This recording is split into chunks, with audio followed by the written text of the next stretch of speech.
శిలువలో పలికిన 7 మాటలు. క్రీస్తు కూడా మీ కొరకు బాధపడి మీరు తన అడుగు జాడల యందు నడుచుకున్నట్లు మీకు మాదిరి యుంచిపోయెను. 1 పేతురు 2:21. క్రీస్తు శిలువలో పలికిన 7 మాటలు శ్రమ సమయమందును, వేదనల మధ్యను, మరణ సమయమందును ఒకరు ఎలాగో నడుచుకొనవలెనను మాదిరిని చూపించుచున్నవి. ఆయన శిలువలో వ్రేలాడిన ఆ 6 గంటల సమయము ఆయన మన ఎడల చూపిన ప్రేమకు రుజువుగా ఉన్నది. 6 గంటలలో ఆయన నోట నుండి వచ్చిన 7 మాటలు ఎంతో లోతైనవి, అద్భుతమైనవి, మనలను ఆలోచింపజేసి చేయుచున్నవి. బాధ భరించలేక అలాడుచున్న పిరికివాణ్ణి స్వరముగా కాక, అవి జయమునొందిన వాణ్ణి ఘోషగా మన చెవులలో మారుమ్రోగుచూ ఉన్నవి.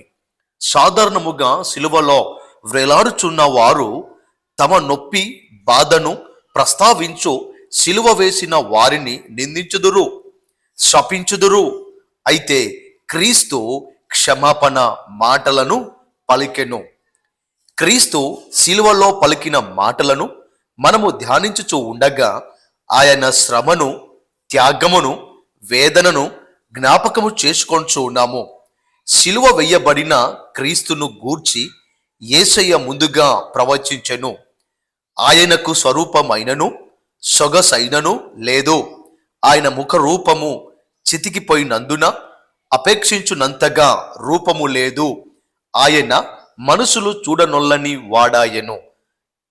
యేసయ్య 53:2. సిలువలో ఆయన కనబడిన విధానమును బైబిల్ చిత్రీకరించుచూ ఉన్నది. ఆయనను చూచి ఏ మనుష్య రూపము కంటే అతని ముఖమును, నరరూపము కంటే అతని రూపమును చాలా వికారమని విస్మయము చెందిరి. యేసయ్య 52:14. సాధారణముగా ఒక వ్యక్తి మరణ సమయమున బిడ్డలందరూ ఆయన చుట్టూ నిలుచుదురు. తమ ప్రియ తండ్రి చివరిగా తమతో ఏమి చెప్పబోచున్నాడని కనిపెట్టుకొని యుందురు. ఆశీర్వాదకరమైన మాటలు కొరకు ఆశతో ఎదురు చూచుదురు. తన స్వజనుల యొద్దకు చేర్చబోవు గడియ ఆసన్నమైనందని గ్రహించిన యాకోబు తన కుమారులందరినీ పిలిపించెను. అంత్య దినములలో వారికి సంభవించబోవు సంఘటనలను వారికి తెలియజేసెను. దైవజనుడకు మోషే మృతి నొందక మునుపు ఇశ్రాయేలులను దీవించిన సందర్భముగా పలికిన మాటలు ద్వితీయోపదేశ కాండము 32-33 యందు కలవు.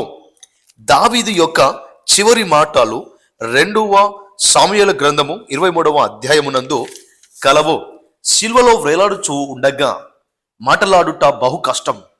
చేతికి ఘోరముగా కొట్టబడిన మేకులు మీదనే శరీరము వ్రేలాడుచూ ఉండును. గాలి విడవచ్చును, గాని గాలి పీల్చుట ఎంతో ఇబ్బందికరము. గాలి పీల్చుచూ ఉండగా శరీరం అంతటిని కూడగట్టుకొనుట వలన మరెంత బాధకరముగా ఉండును. అంతేకాదు, స్వరమెత్తి మాట్లాడుటకు ప్రయత్నించిన ఎడల భరించలేని బాధ శరీరం అంతటిని నెట్టివెయ్యును. అటువంటి బాధకరమైన పరిస్థితిలో క్రీస్తు సిలువలో 7 మాటలు పలికెను. సిలువలో పలికిన మొదటి మాట, యేసు, తండ్రి, వీరేమి చేయుచున్నారో వీరి ఎరగరు గనుక వీరిని క్షమించమని చెప్పెను. లూకా 23:24. సిలువలో వ్రేలాడుచుండిన యేసు హృదయమందు ఎవరి మీదను చేదు వైరంగ్యము లేదు. ఎవరి ఎడలను కోపమును ఆయన వెల్లడి చేయలేదు. ప్రేమ, కనికరము, క్షమించు స్వభావం అనే ఆయన వెల్లడి చేసెను. వేప చెట్టును నరికిన కొలది చేదు వచ్చును, అయితే గంధపు చెట్టు నరికిన కొలది సువాసన వచ్చును. యేసుక్రీస్తు మాటలు మనకు పాప క్షమాపణను దయచేయుచున్నవి, సువాసనముగా పరిమళించుచున్నవి. సిలువ వేయబడిన క్రీస్తు మొట్టమొదట తండ్రి అని ప్రారంభించుచున్నాడు.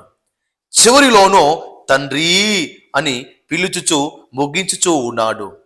తండ్రి కుమారుడు అనుబంధము శ్రమల వలన కదల్చబడని బంధము, శోధనలను విడగొట్టలేని బంధము, రక్తమంతయు దేహమును విడిచిన స్థితి, కొరడాలతో చీల్చివేయబడిన స్థితి, ముండ్ల కిరీటము ఆయన శిరస్సుపై గుచ్చినందున భరించలేని బాధ, అయినను వాటన్నిటినీ మధ్య ఆయనకును తండ్రికిని గల ప్రేమైక్యత నిలిచియుండెను.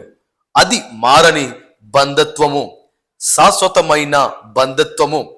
తన బాల్యము నుండి కదల్చబడని తండ్రి అనే బంధుత్వమును తన హృదయమందు ఆయన స్థిరముగా కలిగి ఉండెను. తన్ను వెదుగుచూ వచ్చిన యోసేపు మరియలకు ఆయన ఇచ్చిన జవాబు చూడండి. నేను నా తండ్రి పనుల మీద ఉండవలెనని మీరు ఎరగరా? లూకా 2:49. తండ్రి చిత్తము చెయ్యుటయే ఆయనకు ఆహారమై ఉండెను. చనిపోయిన లాజరు సమాధి యొద్ద నిలవబడి, తండ్రి, నీవు నా మనవి వినినందున నీకు కృతజ్ఞతాస్తుతులు చెల్లించుచున్నాను అని చెప్పి లాజరును సజీవునిగా లేపెను. యోహాను 11:41. అబ్బా తండ్రి అని పిలుచు ఆధిక్యతను మొట్టమొదటగా మనము పరిచయము చేసినది యేసుక్రీస్తే. ఆయన నామమందు విశ్వాసముంచు వారు ఆయనను అంగీకరించినప్పుడు దేవుని బిడ్డలుగా మారుచు ఉన్నాము. యోహాను 1:12. ఆయన వారసులుగా, క్రీస్తు తోడి వారసులుగా మారుచు ఉన్నాము. తండ్రి, వీరిని క్షమించుము అను మాటలు క్రీస్తు మన కోసము విజ్ఞాపన చెయ్యు ప్రధాన యాజకుడై ఉన్నాడు అను సంగతిని జ్ఞాపకం చేయుచు ఉన్నవి. ఎవడైనను పాపము చేసిన ఎడల నీతిమంతుడైన యేసుక్రీస్తు అను ఉత్తరవాది తండ్రి యొద్ద మనకున్నాడు. 1 యోహాను 2:1. లోకానుసారమైన ప్రధాన యాజకుడు పాపక్షమాపణ కొరకు గోజాడుచూ ఉండగా గొర్రెపిల్లను బలిగా అర్పించి ఆ రక్తముతో పరిశుద్ధ స్థలమందు ప్రవేశించి ప్రజల కొరకు గోజాడుచూ ఉన్నాడు. అయితే క్రీస్తు తన్ను తాను లోక పాపములను మోసుకొని పోవు దేవుని గొర్రె పిల్లగా అర్పించుకొని తన సొంత రక్తము ద్వారా పాపములను క్షమించి పరిశుద్ధ పరుచు నిమిత్తము గవిని వెలుపల శ్రమ పడెను. హెబ్రీ 13:12. ఈ పాపక్షమాపణ మాటలను క్రీస్తు శిలువలో పలికిన ఎడల ఆయనను శిలువ వేసిన వారికి, శిలువ మరణమునకు అప్పగించిన వారందరికీ భయంకరమైన అంతము సంభవించి ఉండెను. తాము శిలువ వేసిన వ్యక్తి ఎవరు అను సంగతి వారికి తెలియదు. అపొస్తలుడైన పౌలు, అది లోకాధికారులలో ఎవరికి తెలియదు, అది వారికి తెలిసి ఉండిన ఎడల మహిమా స్వరూపియగు ప్రభువును శిలువ వెయ్యక పోయినందురు అని రాయుచూ ఉన్నాడు. 1 కొరింథీ 2:8. శిలువలో వేసిన వారి తప్పిదములను పేతురు గద్దించెను.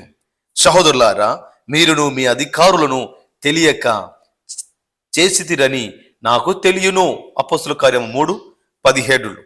ఆయనను క్రీస్తు అని గ్రహించకుండా యుగ సంబంధమైన దేవత వారి మనోనేత్రాలకు గుడ్డితనము కలగజేసెను. 2 కొరింథీ 4:4. ఎరగక ఉన్నారు అని క్రీస్తు తన ప్రియ బిడ్డల కొరకు తండ్రి అను స్థానము నుండి గోజాడెను. దేవుని బిడ్డలారా, యేసు నేర్పిన క్షమాపణ మాదిరిని అవలంబించుడి. మీ స్నేహితులను క్షమించుట సులభము. క్రీస్తు ప్రేమ మీ హృదయమునందున్న ఎడల శత్రులను, ద్రోహులను కూడా మీరు క్షమించగలరు.